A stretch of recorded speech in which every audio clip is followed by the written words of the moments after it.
ಬನ್ನಿ ಇವತ್ತು ಶಾವಿಗೆ ಪಾಯಸ ಮಾಡೋಣ. ಏನೆಲ್ಲ ಬೇಕಾಗುತ್ತೆ ಅಂತ ಸಿಂಪಲ್ಲಾಗಿ ಹೇಳ್ಕೊಡ್ತೀನಿ. ಶಾವಿಗೆ ಪಾಯಸಕ್ಕೆ ಶಾವಿಗೆ ತೊಗೊಂಡಿದ್ದೀನಿ, ಹಾಲು ತೊಗೊಂಡಿದ್ದೀನಿ, ಸಕ್ಕರೆ, ಗೋಡಂಬಿ, ತುಪ್ಪ, ಸ್ವಲ್ಪ ಸಾಬಾಗಿ ತೊಗೊಂಡಿದ್ದೀನಿ. ಡಿಫ್ರೆಂಟಾಗಿ ಮಾಡೋಣ ಅಂತ. ಮೊದಲು ಒಲೆಯನ್ನು ಹಚ್ಚಿ ಪಾತ್ರೆ ಇಟ್ಕೊಳ್ಳೋಣ. ಅದಕ್ಕೆ ಸ್ವಲ್ಪ ತುಪ್ಪ ಹಾಕಿ ಸ್ವಲ್ಪ ಗೋಡಂಬಿ ನಿಧಾನಕ್ಕೆ ಕೆಂಪು ಬಣ್ಣ ಬರೋವರೆಗೂ ಹುರ್ಕೋಬೇಕು.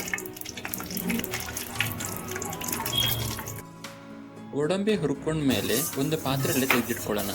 ಅದೇ ತುಪ್ಪಕ್ಕೆ ಸ್ವಲ್ಪ ಶಾವಿಗೆ ಹಾಕ್ಕೊಂಡು ಗೋಲ್ಡನ್ ಬ್ರೌನ್ ಬಣ್ಣ ಬರೋವರೆಗೂ ನಿಧಾನಕ್ಕೆ ಹುರ್ಕೊಳ್ಳಿ.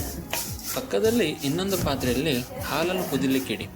ಹಾಲು ನಿಧಾನಕ್ಕೆ ಕುದಿ ಬರುವಾಗ ಅದಕ್ಕೆ ಸ್ವಲ್ಪ ಸಬ್ಬಕ್ಕಿಯನ್ನು ಹಾಕ್ಕೊಂಡು ಇನ್ನೊಂದು ಸ್ವಲ್ಪ ಕುದಿ ಬರೋವರೆಗೂ ವೇಟ್ ಮಾಡಿ.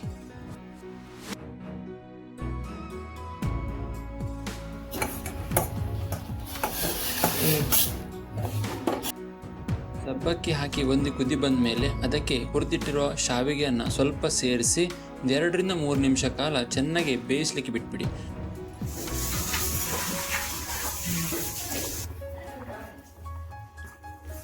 ಅದು ಬೆಂದಿದೆ ಅಂತ ಚೆಕ್ ಮಾಡಿದ್ಮೇಲೆ ಅದಕ್ಕೆ ಸ್ವಲ್ಪ ಸಕ್ಕರೆಯನ್ನು ಮಿಕ್ಸ್ ಮಾಡಿ, ಆಮೇಲೆ ಹುರಿದಿಟ್ಟಿರೋ ಗೋಡಂಬಿಯನ್ನು ಅದಕ್ಕೆ ಸ್ವಲ್ಪ ಹಾಕಿ, ಬೇಕಾದರೆ ನಿಮಗೆ ಬಾದಾಮಿ, ಪಿಸ್ತಾ, ಒಣದ್ರಾಕ್ಷಿ ಇದನ್ನೆಲ್ಲ ಡ್ರೈ ಫ್ರೂಟ್ಸ್ ಹಾಕ್ಬೋದು. ಏನೇ ಹಾಕಿದ್ರೂ ಚೆನ್ನಾಗಿರುತ್ತೆ. ಅಲ್ಲಿ ಸ್ವಲ್ಪ ಏಲಕ್ಕಿಯನ್ನು ಪುಡಿ ಮಾಡಿಕೊಂಡು ಅದಕ್ಕೆ ಹಾಕಿ, ಅದರ ಪರಿಮಳ ಇನ್ನೂ ಸೂಪರಾಗಿ ಬರುತ್ತೆ. ನಂತರ ಇದಕ್ಕೆ ಮನೆಯಲ್ಲೇ ಮಾಡಿರುವಂಥ ಶುದ್ಧ ಹಸುವಿನ ತುಪ್ಪವನ್ನು ಹಾಕಿಕೊಳ್ಳಿ. ಇಷ್ಟು ಮಾಡಿದರೆ ಸಿಹಿಯಾದ ರುಚಿಕರವಾದ ಶಾವಿಗೆ ಪಾಯಸ ರೆಡಿಯಾಗಿರುತ್ತೆ.